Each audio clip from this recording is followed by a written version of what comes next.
káàbọ̀ sórí ìkànnì tó bá dé ìgbà ọkọ tẹ́ wò wá ní abẹ́kẹ́ subscribe kẹ́lẹ́ máa jẹ ìgbádùn gbogbo ṣe náà lágbo òṣèré àti ìròyìn káàkiri lórílẹ̀‐èdè Nàìjíríà àti gbogbo àgbáyé. Ikọ̀ afẹ̀míṣòfò tí wọ́n wọ ọbẹ̀ àwọn èèyàn tí wọ́n pa láàárọ̀ kùtùkùtù ló máa jẹ́ o because àwọn èèyàn kan ti débẹ̀ wọ́n ẹ̀sẹ̀ ń ṣílẹ̀kùn ṣọ́ọ̀bù wọn ò tí ì ṣílẹ̀kùn ṣọ́ọ̀bù rárá wọ́n pa ìyá wọ́n pa àwọn ọmọ nínú ilé wọ́n pa gbogbo fámìlì tí ń bẹ ńbẹ̀ wọ́n kàn wọlé wọ́n dẹ̀ ń dáná ìbọn ya wọn ni ẹ̀rù ayé bà mí o ilẹ̀ yíbò tá à ń sọ wípé àwọn yèbọ́ wọn ò ní dọ́dọ̀ wọn oníṣàngómògì tó lè wà dànù wọ́n jẹ́ kó yé wa wípé nobody's exemption kò síbi tí ọwọ́jà àwọn kìnìún ọ̀hún ò dé sámáwò wọn bẹ́ẹ̀ náà ni àwọn ẹ̀yà Ìgbò mo jẹ́rìí wọn àwọn gbégbèsè akin àwọn ẹ̀yà Ìgbò wa ń wò wá gẹ́gẹ́ bí ẹ̀yà tó jẹ́ pa àti ń rojọ́ jù bẹ́ẹ̀ ni wọ́n ní action wa kéré ẹjọ́ là ń rò jù ńbẹ̀ náà wọ́n ti sọ fún mi pé wọ́n jẹ́ àwọn èèyàn méjì gbé lónìí àbí bóyá lánàá sì ni wọ́n jẹ́ nílẹ̀ Yíbò náà ni wọ́n jẹ́ àwọn èèyàn méjì gbé ọkùnrin kan obìnrin kan ọmọkùnrin bẹ̀ ló ẹ̀sẹ̀ lélógún ọdún obìnrin yẹn ti máa lé ní 50 years wọ́n wá mú fóònù obìnrin yẹn wọ́n fi pe àwọn fámìlì wọn pé àwọn gba ransom 10 million naira àwọn ọ̀dọ́ wá ní ransom bò lílé táwọn jọ tẹsẹ̀ bọ́ yìí o àwọn ò ní san ransom kankan kí wàá wọ́n ṣe wọ́n kájá wọ́n kádà wọ́n káàké wọ́n bọ́ ọ̀nà ògbó so now ńgbà wọ́n bọ́ ọ̀nà ògbó bí wọ́n ṣe ń wọnú igbó bẹ́ẹ̀ ni wọ́n ń pariwo orúkọ àwọn méjèèjì tí wọ́n jí gbé yẹn so ariwo yẹn ló wá sùdùdù nínú igbó ìbẹ̀rù ariwo tó pọ̀ yẹn làwọn ajínigbé ni wọ́n fi fa àwọn tí wọ́n jí gbé lẹ̀ náà fi fẹsẹ̀ fẹ́ ni wọ́n fi rescue àwọn méjèèjì àwa náà ti rírò ẹ̀ lọ́dọ̀ wa táwọn èèyàn náà kájá sọ́nà tí wọ́n kájá tí wọ́n láwọn ń tọpa àwọn ọmọ tí wọ́n kó e lọ inú fídíò lásán la ti rí wọn a padà reaction wọn àmọ́ ìjọ tán fi jáde ọjọ́ kan tán ti rìkọ́ọ̀dù fídíò náà ti jáde wọ́n dẹ̀ kájá rẹpẹtẹ àwa náà dẹ̀ sọ fún wa wípé bẹ́ẹ̀ bá fẹ́ jìjà yìí ò tẹ́ fẹ́ rí ìjà ètì ajá síwájú àwọn Fúlàní tẹ́ rò pé wọ́n gọ̀ láyé àtijọ́ wọ́n bá fẹ́ jagun wọ́n máa ti màálùú síwájú màálùú ní ọ̀kọ̀ọ̀kọ̀ kú ọnú ìlú yín màálùú ní ọ̀kọ̀ọ̀kọ̀ ṣáájú mélòó lẹ́yìn ń ban àwọn tí ṣe ń bọ̀ lẹ́yìn ọmọ ta ọfà tiwọn so a ti sọ ọ̀pọ̀lọpọ̀ ọgbọ́n táwọn bàbá wa fi jagun asọ́dẹ̀bí ọ̀rọ̀ pọ̀tọ̀ níyùn obìnrin tó jọba lọ́yọ̀ọ́ bó ṣe jóbìnrin tó bó ṣe gbọ́n tó bá fẹ́ jagun pẹ̀lẹ́sìn pẹ̀lú àmọ̀ yóò ti já ewé ní ṣìkìtì ní dìídì yóò dì mọ́ ìrù ẹṣin ẹ̀ gbogbo ibi tó bá ti kọjá àwọn ewé yẹn máa pa ojú ẹṣin rẹ̀ débi pé àwọn ọ̀tá ò ní lè mọ ibi tó gbà lọ oríṣiríṣi ọgbọ́n la sọ pé ó wà but ọmọ káàárọ̀ òjíire kàrámọ̀ wa ti pọ̀ jù ẹ̀yin èèyàn mi pápápá ni mo fẹ́ ṣe kí n deliver message mi kí n sì kú lórí àtẹ́gùn abducted children and their teachers and in Oyo National Park Ṣèyí Mákindé ló sọ bẹ́ẹ̀ ok ẹjẹ́ n ti ẹ̀rìn jìnnà kí n tó wá sọ̀rọ̀ nípa ẹ̀ Mákindé explained that the sheer size and difficult terrain of the national park have posed significant operational challenges for security personnel, requiring patience, coordination, strategic planning, and persistence to ensure a successful rescue operation. Àwọn ti discover bí táwọn ọmọ yìí wà o ṣùgbọ́n torí gbígbó yẹn ṣe tóbi tó ni kò fáwọn security agent láǹfààní láti lè rárá gírígí sí àbí nǹkan. Mo ti béèrè question kan sẹ́yìn tí mi rẹ ni dá mi lóhùn sáwọn security tí ń wọ bẹ̀ ṣé wọ́n wọ bẹ̀ láti ìgbà tán ti wọ bẹ̀ wọ́n tí ìjáde dì sìn sáà lọ gbóúnjẹ ń bá wọn bẹ̀rin àbí wọ́n rìn díẹ̀ wọ́n ń padà lójúmọ́ tán bá ti ṣiṣẹ́ lójúmọ́ ibi tán bá rìn dé wọ́n padà wọ́n tún ẹ̀ṣẹ̀ bẹ̀rẹ̀ lọ́jọ́ míì ṣé wọ́n gbé mọ́tò lọ ni ṣé wọ́n lo amọ̀ tàǹkì nínú igbó ni báwo ni iṣẹ́ yẹn ṣe ràn wọ́n lọ́wọ́ sí because kọ́ mọ̀ jẹ́ wípé a kàn déédéé ń fi aráàlú lọ́kàn balẹ̀ lórí irọ́ gẹ́gẹ́ bí àṣẹ nìkan tó ń gbé lórí irọ́ tó yẹ pé lórí òfegè ńlá ń fọkàn balẹ̀ élé lórí tá a máa expect ń pé àwọn security agent wọ́n á wà successful lọ́jọ́ kan wọ́n ti fẹ́ débẹ̀ ó kù díẹ̀ kan débẹ̀ ńbo wọ́n rìn dé ńbo wọ́n ń pòyì ńbo ni wọ́n ti ń bá dé láti ẹjọ́ yìí. So mi ti rẹ̀ ní dáhùn o. Governor of Oyo State Seyi Makinde has disclosed that pupils and teachers abducted by suspected bandits from schools in the Orire local government area of the state are currently being held within the vast Old Oyo National Park axis nearly 4 weeks after they were kidnapped. Ìyẹn túmọ̀ sí pé àwọn tó jí wọn gbé wọn ò kó wọn rìn jìnnà síbi tí wọ́n gbé wọn sí síbi tí wọ́n ti gbé wọn. So aráàlú ibẹ̀ náà ni wọ́n ṣì wà.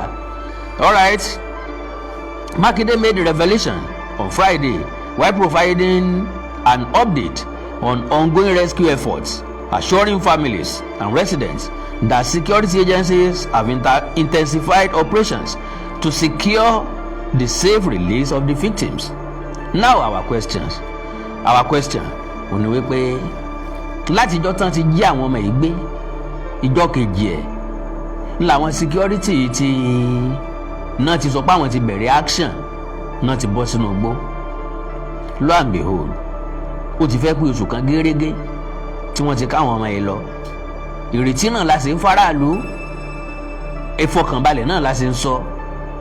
Ẹbí ará ọ̀rẹ́ a sì ń fún wọn nírètí náà ni pé ó ti fẹ́ débẹ̀ o, a fẹ́ kàn wọ́n o, a mú wọn wá o láyọ̀ àtàlàáfíà. Ọ̀pọ̀lọpọ̀ nǹkan tọrọ mọ́ a rí dáhùn sí.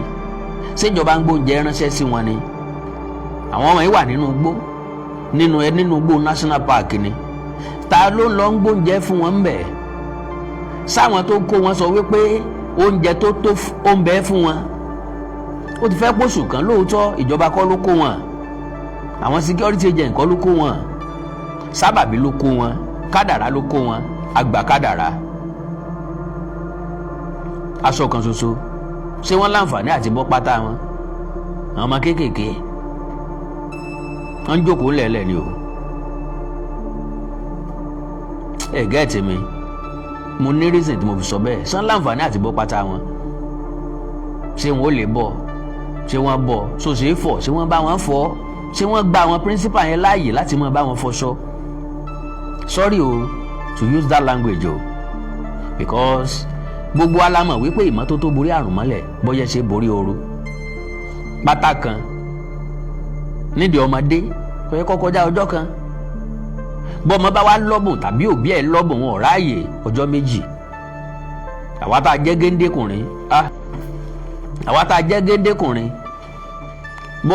bí bọ́ksà bá lọ́jọ́ mẹ́ta nídìí rẹ̀ yóò fún ọ ní ègbò tán. Ìyẹn lọ́jọ́ kọ̀ọ̀kan mi ò lọ sọ́dọ̀ àwọn ọmọ yẹn wípé lóòótọ́ àti lódodo àyàngbé ajá dùn ṣùgbọ́n kí la jẹ kájọ tó gbẹ. So gbogbo ilé náà níjọba gbọ́dọ̀ rò mọ́, gbogbo ẹ̀ náà làwọn security agents gbọ́dọ̀ rò mọ́, because lọ́kàn mi ìyìn tí rí dáhùn sí ìbéèrè yẹn ibo ni wọ́n rìn dé lójúmọ́. Tó bá jẹ́ pé àwọn security agents náà ti wà nínú igbó láti day 1 àbí day 2 tán ti já àwọn ọmọ yìí gbé, báwo làwọn náà ṣe ń live nínú igbó? Ṣé kìí ṣe pàǹparọ́ tanra wa? Because n tó bá mú tó fi jẹ́ pa ṣiṣẹ́ díẹ̀ lọ́jọ́ kan á padà sẹ́yìn bí ìgbà tá a mọ nǹkan tá à ń ṣe ni o. Bó bá jẹ́ bùsọ̀ kọ̀ọ̀kan ni wọ́n rìn lójoojúmọ́, èmi nígbàgbọ́ pé ó yẹ kán ti débi tí wọ́n káwọn ọmọ yìí sí. Yes, bá a ti sọ wípé ókè o national park yẹ o torí pọ́ fẹ̀ ni o torí pọ́ tóbi ni o nǹkan ó yẹ kó níbi táwọn security agent máa dé lójúmọ́. Ọ̀nà mélòó lọ wọ national park? Sọ́nà kan péré làwọn security agent ń gbà ni. So gbogbo àwọn nǹkan yìí ló wà stake. Wọn ò lè kó èèyàn 45 sáré. Mo security agent gan bá bẹ̀rẹ̀ sí ní yìnbọn sókè, àwọn gan ò lè mọ nǹkan tí wọ́n ṣe. Gbogbo àwọn nǹkan yìí ló wà stake, kọ́ lọ́wọ́ ràn wá lọ́wọ́. So the victims were abducted during coordinated attacks on schools in the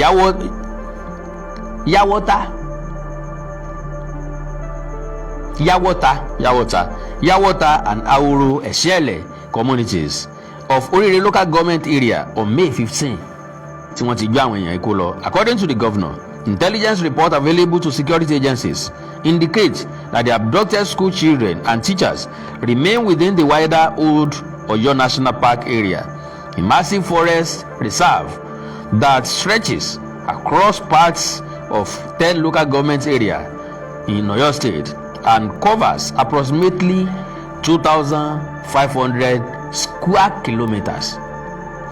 Makinde explained that the sheer size and difficult terrain of the national park have posed significant operational challenges for security personnel, requiring patience. Bàbá lọ gbé kíní yẹn náà wá.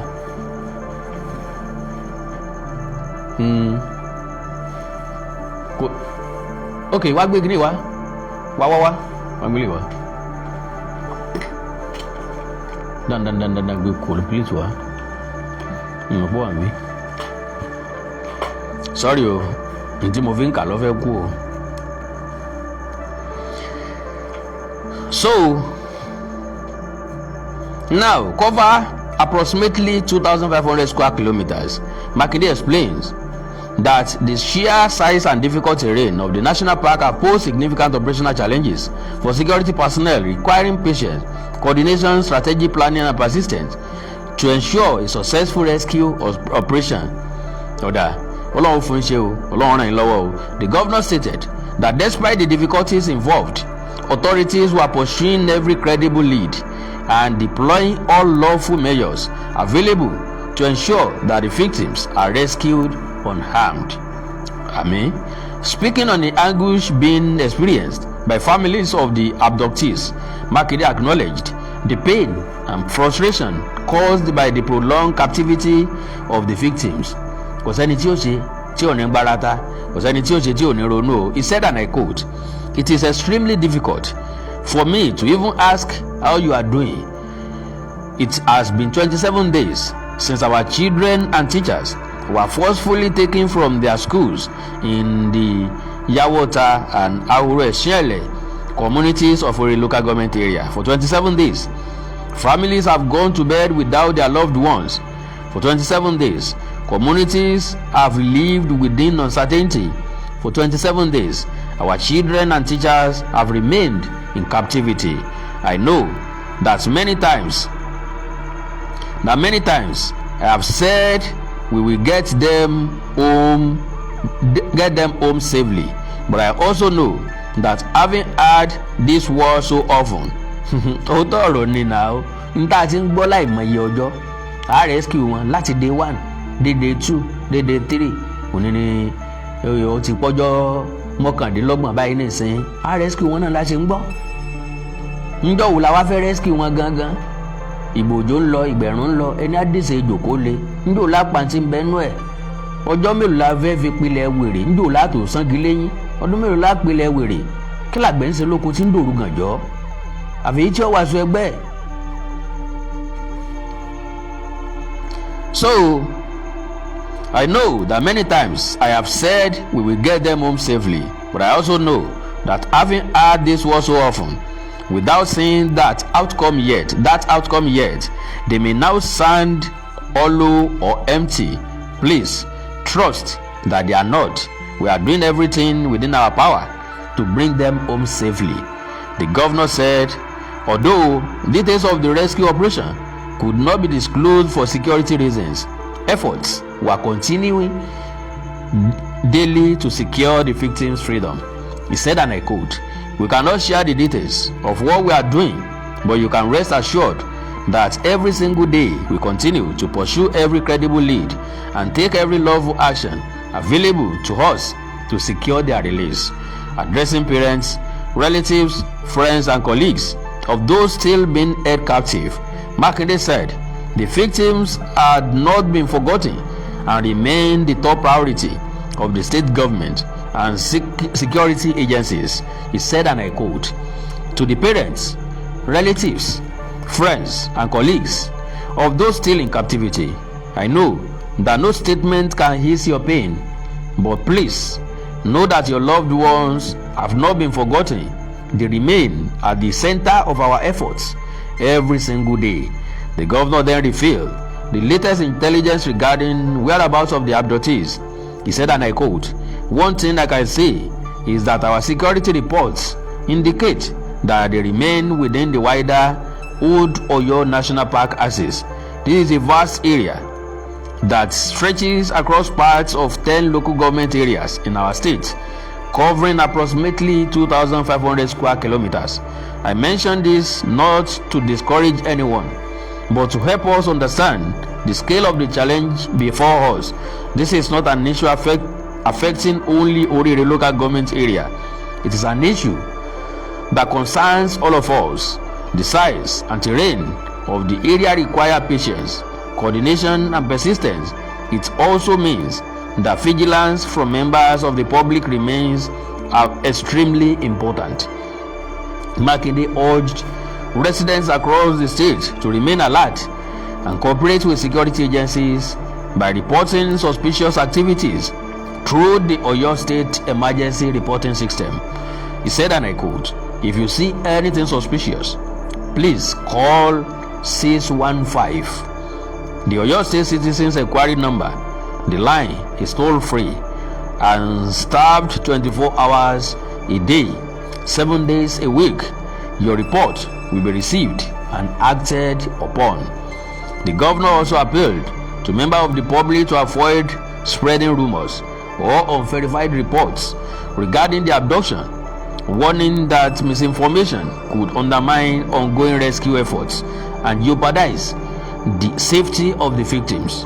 He said, and I quote, "We will continue to provide factual updates on the efforts being made to bring our children and their teachers home. However, I must once again appeal to all of us not to spread unverified information about these abductions. Please rely on official channels for information. These are sensitive matters, and we must avoid anything that could jeopardize rescue efforts. Continue to pray for their safe return. Continue to remain vigilant, and continue to support the efforts of our security agencies as we work towards bringing every one of them home safely." The abduction of the pupils and teachers from schools in Iyawo and Isele communities has generated widespread concern across Oyo State, with families of the victims anxiously awaiting their release as the captivity enters its 4 weeks. Well, pápápá ẹ̀yin èèyàn wa, ọ̀rọ̀ lẹ́gbọ́ yìí ìjọba ìpínlẹ̀ Ọ̀yọ́ lábẹ́ onímọ̀ ẹ̀rọ Ṣèyí Mákindé. Truth need to be told. Kábàárà wa sọ eléyìí tí jẹ́ òótọ́ ọ̀rọ̀ tí sòdodo. Gómìnà Ṣèyí Mákindé ó gbìyànjú gan, Ọlọ́run gbọ́, but nǹkan ẹyọkan tí gómìnà ò lè ṣe ni pé gómìnà fúnra láre ò lè wọnú igbó, but ó ń gba security report day in day out, lélẹ̀ tó túmọ̀ sí pé ọ̀rọ̀ àwọn ọmọ yìí ó mú lára, ó dẹ̀ mú ní ọ̀kúnkúndùn. So kí ni tá sọ fáwọn tó jẹ́ òbí ọmọ, tó jẹ́ òbí àwọn ọmọ yìí, ó ní pé ẹjẹ́ àfìgbẹ́kẹ̀lé wa sínú Ọlọ́run. Ẹ má jẹ́ apara wa kíkó tó dé o. Ẹ má sọ̀rọ̀ ayín da láìsàn káwọn tó wà nígbèkùn ó tó bọ̀. Ẹ fi gbogbo nǹkan lé Ọlọ́run lọ́wọ́. Ikú ń pagilé tí aláwọ̀ ábìlẹ̀ ta sẹ́ńtọ́ fáwọ́ ẹ̀ Sunday. Ẹjẹ́ á nígbàgbọ́ wípé Ọlọ́run ọba nìkan ló lè pa tó lè jí. Ọlọ́run ọba ló ní ààbò lọ́dọ̀. Wọ́n ní bí Ọlọ́run ọba ọba kọ́lé náà kọ́lékọ́lé ń ṣe lásán, bọ́lọ́run ọba wá pa ìlú mọ́, olùsọ́gbà nǹkan ń darun mọ́jú lásán ni o. Ẹjẹ́ á nígbàgbọ́ wípé àwọn ọmọ èèyàn padà dé láyọ̀ àtàláfíà. Ẹ jẹ́ ká fura wa lọ́kàn balẹ̀. Ẹ̀yin ẹbí àwọn ọmọ yìí ni mò ń sọ nípa rẹ̀ o. Ẹbí àwọn èèyàn tí wọ́n kó yín, ẹ jẹun lásìkò tó yẹ kẹ́ ẹ jẹun. Ẹ yọ̀ǹda ẹ̀fọ́ lọ́hùn wípé Ọlọ́run nìkan ló lè tú ẹni tó wà nígbèkùn. Ẹni tó wà nígbèkùn ò lè tú rẹ̀ kalẹ̀. Ìjọba ó gbìyànjú, ṣùgbọ́n Ọlọ́run ni yóò dé ìgbìyànjú wọn ládé. Ọlọ́run yóò fi yín lọ́kàn balẹ̀. Ọlọ́run ó múnú yín dùn. Ọlọ́run ó ṣe àwọn ọmọ yìí pẹ̀lú àwọn ọ̀gá wọn ní rírí padà, torí wípé wọn ò lẹ́sẹ̀ kankan lọ́rùn bíi tí wù kọ́ mọ́. àwọn ọ̀gá àwọn olùkọ́ àtijẹ àti mu wọn bá lọ láti lọ tún orí ọmọ ọlọ́mọ ṣe ńlọ sọ wọ́n dèrò inú igbó o. Iṣẹ́ ìtorí ọmọ ọlọ́mọ ṣé yóò dùn àwọn èèyàn míì nínú láì sọ pé wọ́n fẹ́ ṣerú iṣẹ́ bẹ́ẹ̀ lọ́jọ́ iwájú. Bàbá dẹ́rù bà tíṣà, bàbá mú payà bá tíṣà, tá a bá sanwó tó dáa fún tíṣà ò bá gbégbé ayé tó dáa, yóò lé àwọn èèyàn sá kúrò nídìí iṣẹ́ tíṣà. Kò dẹ̀ sẹ́ni tó lè dá ọmọ ẹ̀kọ́ láàrin wa láti bá wọn ṣe homework lásán lé. Ó ní ẹlẹ́dàá wa lára, ó ní olódì wa lára. Reality ni mo ń sọ fún wa. Ọ̀pọ̀lọpọ̀ nínú wa tọ́mọ wa bá sọ pé wọ́n fún un lásàímẹ́ǹtì á lè bí ìgbà téèyàn bá ń lé ajá ni pé mọ́ fún mọ́ kò problem kankan wá báyìí mi ń tèmi o. Wá tó olùkọ́ yín ẹjọ́ lọ́mọ sàsáímẹ́ǹtì yín á ń bọ̀sibọ́sìn olùkọ́ tí wọ́n ti dúró tì látàárọ̀ ló jẹ́ pé aago 3 lọ́mọ mi ò lọlé, aago 4 lọ́mọ mi ò lọlé. So ìjọba àpapọ̀ mò ń sọ eléyìí pé wọ́n ní láti pay attention sọ́rọ̀ àwọn teacher. Apart from nǹkan tó ṣẹlẹ̀ yìí, we need to take care of our teachers. Ìjọba àpapọ̀ àti ìjọba ìpínlẹ̀ mi mọ̀ bí ìjọba bó bá ṣe ṣe tíjọba bó bá jẹ́ ìjọba àpapọ̀ ló ń sanwó wọn, tíjọba ìpínlẹ̀ náà bá ní nǹkan tí wọ́n máa bá wọn hard sí. Things are so hard. Ọ̀pọ̀lọpọ̀ teacher wọ́n ń ta nǹkan panu nílé ìwé ni wọ́n fi ń rọ́wọ́ yọ o láàrin ẹgbẹ́ o. Wọ́n sábà rọ́wọ́ yọ kọ́lọ́run dáríjì mi, Ọlọ́run dáríjì mi, Ọlọ́run dáríjì mi o. Lágbára Ọlọ́run wọ́n rọ́wọ́ yọ, ṣùgbọ́n wọn ò gbégbé ayé tó dùn mọ́ èèyàn nú, kì í dẹ̀ ṣẹjọ́ wọn. Àwọn dẹ̀rẹ́ àwọn ni wọ́n ń torí ọmọ ọlọ́mọ ṣe. Bí ó bá sólùkọ́ kò sí nǹkan tí majority wa máa mọ̀.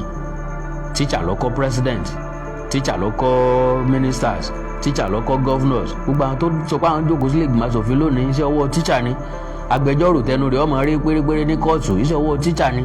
Adájọ́ tí yóò jókòó sí kóòtù tí yóò gbẹ́jọ́ ẹ̀tàn tí yóò gbọ́ tòsì tí yóò sọ pé ibi tẹ́jọ́ lọ rèé iṣẹ́ ọwọ́ teacher ni. So àwọn tí wọ́n fún wa lórí ọ̀fẹ́ yìí ẹ̀já gbìyànjú láti tọ́jú wọn. Láyé àtijọ́ ni èrè tíṣà ń bẹ lọ́rùn o.